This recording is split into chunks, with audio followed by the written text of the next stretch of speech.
के यहाँ waiting list का कोई प्रोविजन नहीं है। राज्य सरकार में वेटिंग लिस्ट का कोई प्रावधान नहीं है। कौन सा मामला वेटिंग लिस्ट के लिए बनता है और कौन सा मामला सप्लीमेंट्री रिजल्ट में बनता है, इसके अंतर को समझना बहुत जरूरी है। इसके अंतर को समझना जरूरी है।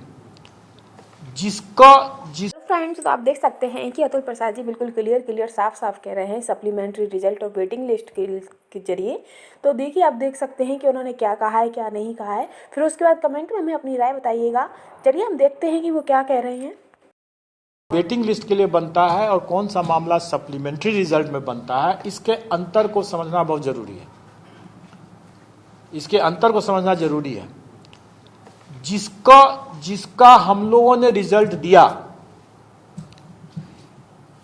उस रिजल्ट के प्रोसेस में, क्योंकि डिपार्टमेंट भी उसको देखता है, और ये सिर्फ टीआरई की बात नहीं है, किसी भी परीक्षा में डिपार्टमेंट भी देखता है उसको, डॉक्यूमेंट वगैरह सब देखता है, कि ये पुलिस वेरिफिकेशन देखता है वगैरह वगैरह।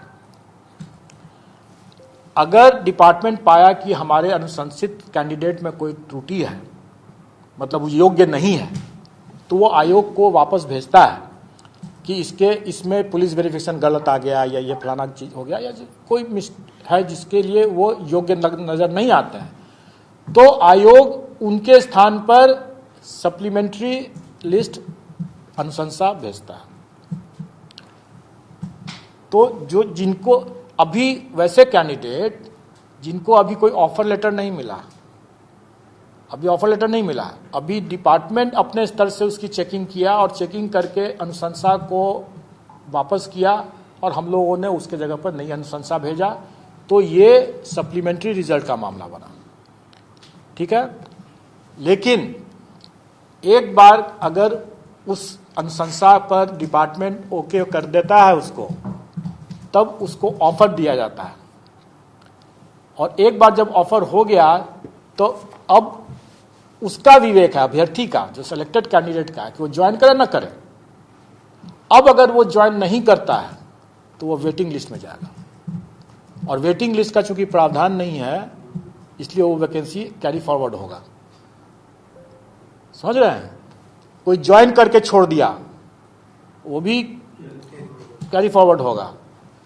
ऑफर मिल गया, ज्वाइन करे चाहे ना करे। कई बार होता है कि कैंडिडेट बोलता है कि हमको रिलीव नहीं हो पा रहे हैं, अपने पहले कहीं काम कर रहे हैं, हमको 1 महीना, 2 महीना, 3 महीना, 4 महीना, 6 महीना लगेगा, बीमार है, ये कई तरह के कारण करते हैं। हर कोई तो एक नाव पर नहीं, 2-3 नाव पर पैर रखता है। यहाँ भी नौकरी लेता है, वहां भी नौकरी लेता है, उसको यहाँ भी ज्वाइन करता है, वहां भी ज्वाइन करने की कोशिश करता है, देखता है, हर जगह लटका के रखता है। स्टूडेंट लाइफ में हम लोगों ने भी वो किया था। करते हैं लोग अपने बेस्ट प्रोस्पेक्ट्स के लिए, ऐसा करते हैं लोग। तो वो अपने होल्ड करता है, जब तक वो अपना रिलीज नहीं करेगा तब तक वो वैकेंसी दूसरे को नहीं जा सकता।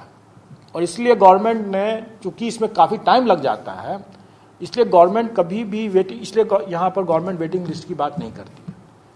और चूंकि वेटिंग लिस्ट नहीं है, इसलिए अगर कोई कैंडिडेट अगर ऑफर मिल गया, या ज्वाइन करने के बाद छोड़ दिया, या ज्वाइन करने के पहले ही मतलब ज्वाइन ही नहीं किया, ऑफर मिल गया, वैकेंसी यूटिलाइज्ड हो गया, और अब अगर वो नहीं ज्वाइन करता है, छोड़ देता है, ज्वाइन करने के बाद सारे के सारे कैरी फॉरवर्ड होंगे।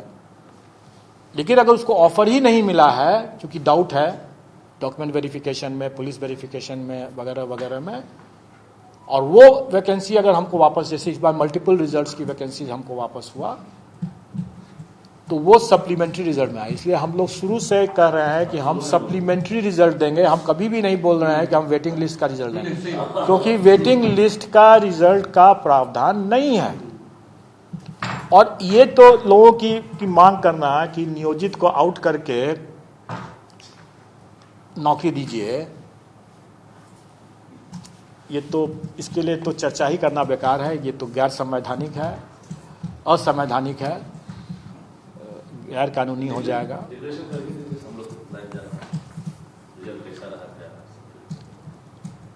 हम लोग रिजल्ट तब निकालेंगे जब हमारा तैयार हो जाएगा।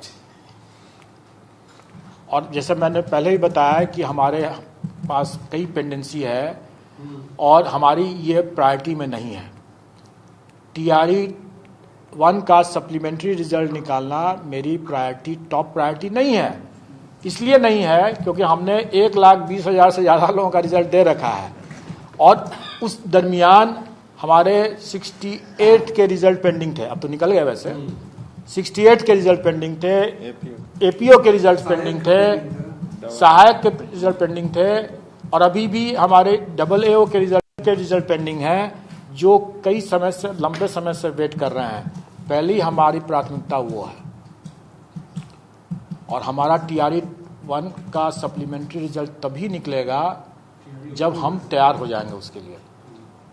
हो सकता है हम कल तैयार हो जाएं, परसों तैयार हो जाएं, हो सकता है हम 1 सप्ताह के बाद तैयार हों। नहीं, हमने तो आपको एक बताया कि टीआरई 2 के साथ अगर हम करते हैं तो उसके क्या लाभ हैं, लेकिन अगर हम उसके साथ करते हैं तो घाटा में ये है कि आप ही लोग हल्ला करेंगे बाद में कि भाई इन्होंने देरी कर दिया, क्यों, क्या कर रहे हैं वगैरह वगैरह। लेकिन मैं 2 टूक बता रहा हूं कि वो टीआरई सप्लीमेंट्री रिजल्ट कभी भी प्राथमिक रिजल्ट की तुलना में उतना महत्वपूर्ण नहीं हो सकता है, क्योंकि सप्लीमेंट्री है ना, प्राथमिक रिजल्ट नहीं है वो। प्राइमरी रिजल्ट अगर होता, मेन रिजल्ट अगर होता तो हम उसकी प्राथमिकता दिया, जो कि दिया भी गया। सप्लीमेंट्री रिजल्ट हमारी प्राथमिकता नहीं हो सकती है, वो भी तब जब हमारे पास ढेर सारे दूसरे परीक्षाओं जो लंबे समय से उसकी परीक्षा फल लंबित है। हमारी प्रथम प्राथमिकता वो है।